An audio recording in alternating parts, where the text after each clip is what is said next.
लखनऊ के गोसाई गांव में निर्मल अग्निहोत्री नाम के ठेकेदार की सड़क पर पीट कर हत्या कर दी गई। पुलिस के मुताबिक महावीर ट्रस्ट की जमीन को लेकर दो गुटों के बीच विवाद चल रहा था। विवादित ट्रस्ट की जमीन पर ठेकेदार के तौर पर मृतक निर्मल अग्निहोत्री निर्माण करवा रहा था। इससे नाराज मंदिर के पुजारियों और उनके सहयोगियों ने निर्मल अग्निहोत्री की पीट कर हत्या कर दी। घटना के बाद से पुजारी और उसके सहयोगी मंदिर परिसर छोड़कर फरार हैं। पुलिस को गश्त के दौरान सड़क पर पड़ा शव मिला था। पुलिस ने शव को कब्जे में लेकर पोस्टमार्टम के लिए भेज दिया है। कानपुर में सरे बाजार समाजवादी पार्टी युवा जनसभा के नेता हर्ष यादव को गोली मार दी गई। बदमाशों ने बाजार में दौड़ा कर हर्ष यादव को मारा। स्थानीय लोग बाइक पर हर्ष यादव को लेकर अस्पताल पहुंचे, लेकिन डॉक्टरों ने उसे मृत घोषित कर दिया। घटना के बाद इलाके में पुलिस की तैनाती बढ़ा दी गई है।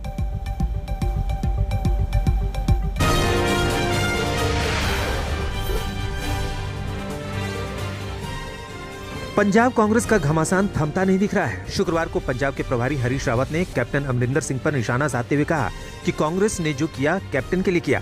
इस पर पलटवार करते हुए कैप्टन अमरिंदर सिंह ने कहा कि आलोचक भी मुझ पर उंगली नहीं उठा सकते। कैप्टन ने कहा कि दुनिया ने मेरा अपमान देखा है, फिर भी रावत इसके विपरीत दावे कर रहे हैं। ये अपमान नहीं तो और क्या था। साथ ही कैप्टन ने यह भी सवाल किया कि किसके इशारे पर उनका अपमान किया गया, किसके इशारे पर मुझ पर वफादारी साबित करने का दबाव बनाया गया। मुख्यमंत्री चरणजीत सिंह चन्नी से मुलाकात के बाद नवजोत सिंह सिद्धू को मनाने की कोशिशें तेज हो गई हैं। अब बेअदबी के मामले की पैरवी के लिए special prosecutor advocate Rajwinder Singh Bains की नियुक्ति कर दी गई है। बैंस पंजाब और हरियाणा हाईकोर्ट के सीनियर एडवोकेट है। पंजाब के नए एडवोकेट जनरल APS देओल बेअदबी मामले की पैरवी नहीं करेंगे। ये कदम सिद्धू के विरोध के बाद उठाया गया है। पंजाब के मुख्यमंत्री चरणजीत सिंह चन्नी ने कल शाम दिल्ली में प्रधानमंत्री नरेंद्र मोदी से मुलाकात की। सीएम बनने के बाद चरणजीत सिंह चन्नी पहली बार पीएम मोदी से मिलने पहुंचे। इस दौरान चन्नी ने प्रधानमंत्री के सामने तीनों कृषि कानूनों को खत्म करने की मांग दोहराई। साथ ही कहा कि किसानों से फिर बातचीत शुरू की जाए। इसके साथ ही उन्होंने धान की खरीदारी तुरंत शुरू करने की मांग की। साथ ही चन्नी ने पीएम मोदी से करतारपुर कॉरिडोर को खोलने की भी मांग की, जो कोरोना की वजह से बंद है। पाकिस्तान और इंडिया कॉरिडोर जो बना है, जहां से गुरुद्वार को जाया जाता है, उसके लिए मैंने कहा है कि कोविड की वजह से बंद हो गया है, उसको तुरंत खोल दिया जाए ताकि श्रद्धालु हैं जो वो श्रद्धा से वहां जाकर अपनी श्रद्धा सुमन भेंट कर सकें। MSP पर धान की खरीद को लेकर केंद्र सरकार और पंजाब हरियाणा के किसान एक बार फिर आमने सामने आ गए हैं। इस बार किसानों का गुस्सा केंद्र सरकार के उस आदेश के खिलाफ है, जिसमें धान की सरकारी खरीद की तारीख को अचानक 11 अक्टूबर तक बढ़ा दिया गया। किसानों के आंदोलन के बीच केंद्र के इस फैसले ने सियासी ताप बढ़ा दिया है। हरियाणा में किसान संगठनों ने बीजेपी और JJP के नेताओं के घेराव का ऐलान किया है। वहीं धान खरीदी में देरी को लेकर अकाली दल पंजाब की कांग्रेस सरकार पर सवाल उठा रही है। धान की खरीद की तारीख आगे बढ़ने पर किसान नेता राकेश टिकैत ने केंद्र सरकार पर हमला बोला। राकेश टिकैत ने आरोप लगाया कि जानबूझकर किसानों को परेशान करने के लिए धान की खरीद को आगे बढ़ाया गया है। हरियाणा के किसान अपना धान लेकर बीजेपी JJP विधायकों के घर गए। बीजेपी JJP विधायकों के घर जाएं और धान तौलवाने की मांग करें। वहीं पंजाब के किसान अपना धान DC कार्यालय लेकर पहुंचे।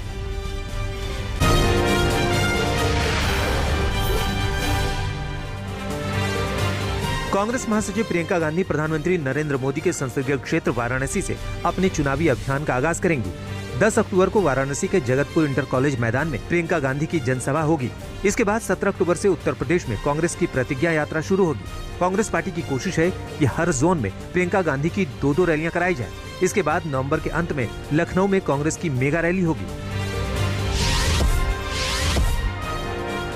यूथ कांग्रेस के नेता इमरान मसूद ने समाजवादी पार्टी को मुख्य विपक्षी दल बताते हुए कहा है कि SP के साथ मिलकर ही बीजेपी को हराया जा सकता है। इमरान मसूद ने कहा कि समाजवादी पार्टी को विधानसभा चुनाव में सबको साथ लेकर चलना चाहिए, जिससे यूपी में बीजेपी को हराया जा सके।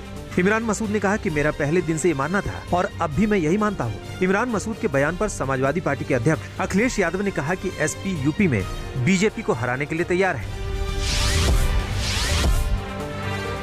पश्चिम बंगाल में बीजेपी को एक और झटका लगा है। रायगंज से बीजेपी के विधायक कृष्ण कल्याणी ने पार्टी से इस्तीफा दे दिया है। इस्तीफे को लेकर कृष्ण कल्याणी ने कहा है कि गुरुवार को पार्टी की तरफ से उन्हें कारण बताओ नोटिस जारी किया गया था। उन पर पार्टी की विचारधारा और पूर्व केंद्रीय मंत्री देवश्री चौधरी के खिलाफ बोलने का आरोप है। बीजेपी विधायक ने सांसद पर उनके खिलाफ षड्यंत्र करने का आरोप लगाया है। उन्होंने कहा कि दोनों एक पार्टी में काम नहीं कर सकते।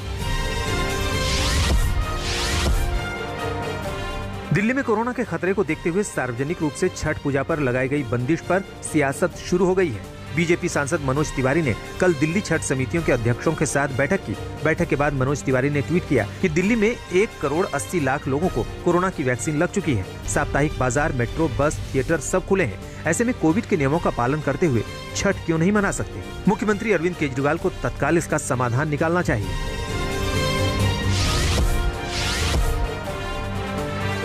यूपी के अयोध्या में धर्म परिवर्तन का बड़ा मामला सामने आया है। पुलिस ने धर्म परिवर्तन के आरोप में 40 लोगों को पकड़ा है। बताया जा रहा है कि अयोध्या के बांकीपुर कोतवाली क्षेत्र में लालच देकर लोगों का धर्म परिवर्तन कराया जा रहा था। अयोध्या में धर्मांतरण का मामला सामने आने के बाद साधु संतों में काफी गुस्सा है। अखिल भारतीय हिंदू महासभा ने धर्मांतरण में शामिल आरोपियों के खिलाफ सख्त कार्रवाई की मांग की है।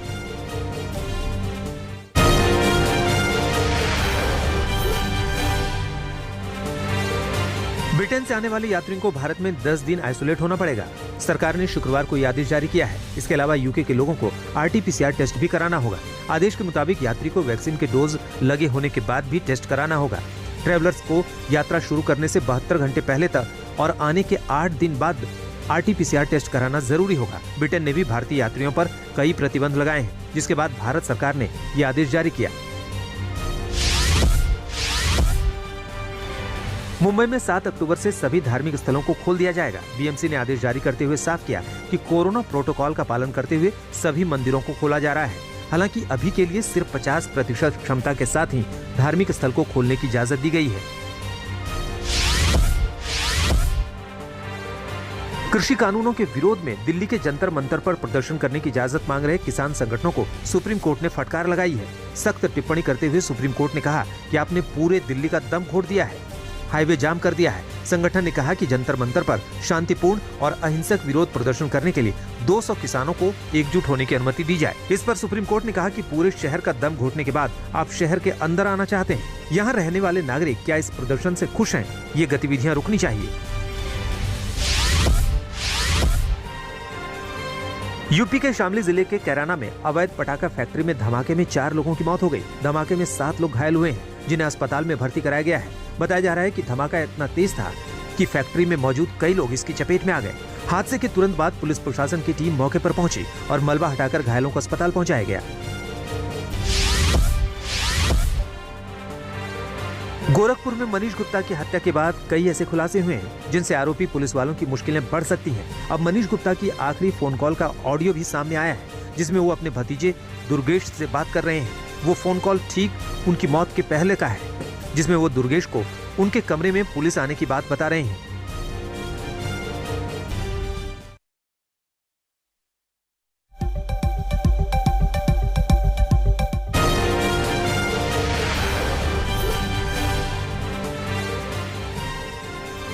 दुबई एक्सपो की रौनक अपने चरम पर है। पहले ही दिन लोगों की भारी भीड़ उमड़ पड़ी है। बच्चों से लेकर युवा और बुजुर्ग इस शानदार इवेंट का लुत्फ उठाने के लिए इस एक्सपो में मौजूद हैं। वैश्विक महामारी कोरोना वायरस की शुरुआत के बाद पहली बार इतने बड़े स्तर पर किसी इंटरनेशनल इवेंट का आयोजन हो रहा है, इसलिए पूरी दुनिया की नजर दुबई एक्सपो पर टिकी हुई है। पीएम मोदी वीडियो कॉन्फ्रेंसिंग के जरिए दुबई एक्सपो से जुड़े और भारतीय व्यापार को लेकर दुनिया को संदेश देने की कोशिश की। कोरियाई प्रायद्वीप पर इन दिनों शक्ति प्रदर्शन की होड़ मची है। एक तरफ उत्तर कोरिया मिसाइल परीक्षणों के जरिए अपनी ताकत की नुमाइश कर रहा है, वहीं दूसरी तरफ दक्षिण कोरियाई सैनिकों ने जमीन, आसमान और हवा में जबरदस्त सैन्याभ्यास के जरिए दुश्मनों को आगाह किया है। शुक्रवार को दक्षिण कोरिया के पोहांग में सैनिकों ने जमीन से लेकर आसमान और पानी तक में अपनी ताकत की नुमाइश की। इस दौरान सैनिकों का हौसला बढ़ाने के लिए देश के राष्ट्रपति मून जे इन भी मौके पर मौजूद रहे। उन्होंने इस मौके पर सैनिकों और देश को संबोधित भी किया। इजरायल के साथ तनाव के बीच ईरान ने अजरबैजान के साथ सैन्य अभ्यास किया है। इस दौरान दोनों देशों के सैनिकों ने अजरबैजान की सीमा पर अपनी ताकत की जबरदस्त नुमाइश की। जमीन, आसमान और हवा में सैनिकों की इस ड्रिल में आधुनिक हथियारों के साथ साथ आर्टिलरी, ड्रोन, हेलीकॉप्टर और टैंकर भी नजर आए। दोनों देशों की तरफ से ये नहीं बताया गया कि सेनाओं की ड्रिल कब तक चलेगी। ईरान ने ड्रिल को लेकर कहा है कि वो इस अभ्यास के जरिए अपनी युद्ध की ताकत का आकलन करना चाहते हैं। अमेरिकी प्रतिबंधों का सामना कर रहे ईरान के लिए ये सैन्य अभ्यास काफी अहम है। ईरान से पहले अजरबैजान की सेनाओं ने पाकिस्तान और टर्की की सेनाओं के साथ भी आर्मी ड्रिल में हिस्सा लिया था। इटली के मिलान शहर में इन दिनों दुनिया भर के युवा जलवायु कार्यकर्ताओं का जमावड़ा लगा हुआ है, जिसका नेतृत्व स्वीडन की चर्चित कार्यकर्ता ग्रेटा थनबर्ग कर रही हैं। फ्राइडे फॉर फ्यूचर अभियान के तहत एक बार फिर से जलवायु प्रदर्शनकारियों ने अपनी मांगों को लेकर प्रदर्शन किया। इस दौरान इटली की कार्यकर्ता मार्टिना कंपारेली और युगांडा की कार्यकर्ता वेनेसा नकाटे भी नजर आईं। तीनों युवा कार्यकर्ता 3 दिवसीय युवा जलवायु सम्मेलन में भाग लेने के लिए मिलान शहर में आए थे।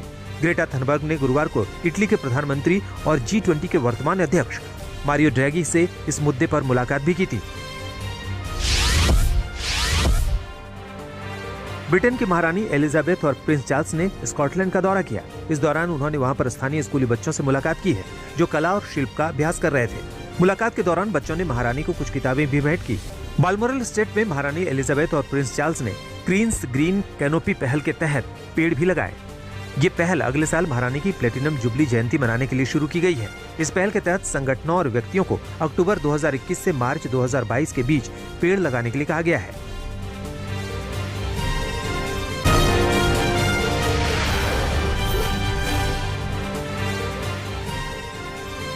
चीन अपना 72वां नेशनल डे मना रहा है। राजधानी बीजिंग सहित पूरे देश में भव्य कार्यक्रम हो रहे हैं। तियानमेन स्क्वायर पर ध्वजारोहण समारोह हुआ, जिसमें सैकड़ों सैनिकों के साथ साथ बड़ी तादाद में आम लोग भी शामिल हुए। भारी सुरक्षा बंदोबस्त के बीच भव्य परेड भी हुआ, जहां तीनों सेनाओं के सैनिक मार्च करते नजर आए। चीन के नेशनल डे के मौके पर हांगकांग में भी चीनी झंडा फहराया गया। इस मौके पर हांगकांग की मुख्य कार्यकारी अधिकारी कैरी लैम मौजूद रही। हालांकि ध्वजारोहण स्थल से कुछ ही दूरी पर कुछ लोग चीन के खिलाफ प्रदर्शन करते हुए भी नजर आए। कोरोना महामारी से जूझ रहे अमेरिकी लोगों को बड़ी राहत मिली है। पिछले कई दिनों से शटडाउन के मंडरा रहे बादल छट गए हैं। राजनीतिक घमासान और लंबी बहस के बाद आखिरकार अमेरिकी संसद ने वित्त विधेयक पारित कर दिया है। इस विधेयक के पारित होने के बाद दिसंबर की शुरुआत तक के लिए शटडाउन टल गया है। हालांकि ये अस्थायी बजट है, लेकिन इससे फिलहाल सरकारी कामकाज ठप नहीं होगा। न्यूज एजेंसी रॉयटर्स के मुताबिक अमेरिकी सांसदों ने फंडिंग खत्म होने के कुछ ही घंटे पहले वित्त विधेयक को पारित कर दिया। दक्षिणी कैलिफोर्निया में कार्सन शहर के एक बड़े गोदाम में अचानक लगी भीषण आग पर काबू पाने की कोशिशें लगातार जारी हैं। 115 दमकल कर्मी आग पर काबू पाने में जुटे हैं। लकड़ी गोदाम में रखे शिपिंग कंटेनर्स के केमिकल से आग विकराल हो गई। लॉस एंजलिस से करीब 24 किलोमीटर दूर हादसे वाले इलाके में दहकती आग की लपटों ने आसपास की इमारतों को भी अपनी चपेट में ले लिया है। एरियल फुटेज में जलते कंटेनर नजर आ रहे हैं और आग से इमारत को भी नुकसान पहुंचा है। आग बुझाने में इस्तेमाल किया गया फोम पूरे इलाके में फैल गया है और दमकल कर्मी फोम में चलते नजर आ रहे हैं। भीषण आग के चलते धुएं का गुबार पूरे दक्षिणी लॉस एंजलिस में नजर आ रहा है। लंबे इंतजार के बाद आखिरकार मशहूर ब्रिटिश बैंड कोल्ड प्ले और दक्षिण कोरियाई म्यूजिक सेंसेशन BTS के फैंस की इंतजार की घड़ियां खत्म हुई। दोनों मशहूर बैंड ने मिलकर तैयार की गई माई यूनिवर्स सॉन्ग का वीडियो जारी किया। रिलीज होते ही फैंस ने गाने को हाथों हाथ लिया है और अब तक इसे 10 करोड़ से ज्यादा बार स्ट्रीम किया जा चुका है। म्यूजिक वीडियो को फ्यूचर में दूर की गैलेक्सी में सेट किया गया है, जिसे द स्फेयर्स नाम दिया गया है और जहां हर तरह की संगीत पर पाबंदी है। धूम मचाने वाले इस गाने को कोल्ड प्ले, BTS और एक तीसरे बैंड एलियंस ने मिलकर तैयार किया है।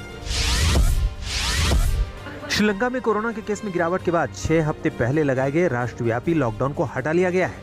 हालांकि एहतियात के तौर पर गैर जरूरी यात्रा पर पाबंदी अभी भी जारी रहेगी। महामारी के प्रसार को रोकने के लिए नए दिशा निर्देश भी जारी किए गए हैं। लॉकडाउन हटने के बाद राजधानी कोलंबो की सड़कों पर सामान खरीदारी को लेकर भी भारी भीड़ देखने को मिली। कोरोना वायरस की तीसरी लहर के समय स्वास्थ्य सेवाओं पर गंभीर असर पड़ा था, जिसके बाद सरकार ने 20 अगस्त को लॉकडाउन लगाने का ऐलान किया था। इंडियन प्रीमियर लीग के 45वें मैच में पंजाब किंग्स ने कोलकाता नाइट राइडर्स को 5 विकेट से मात दे दी। ये मुकाबला दुबई में खेला गया। पंजाब किंग्स ने टॉस जीतकर पहले गेंदबाजी करने का फैसला किया। केकेआर ने बल्लेबाजी करते हुए 20 ओवर में 7 विकेट के नुकसान पर 165 रन बनाए। पंजाब किंग्स ने 19.3 ओवर में 166 रनों का लक्ष्य हासिल कर लिया था।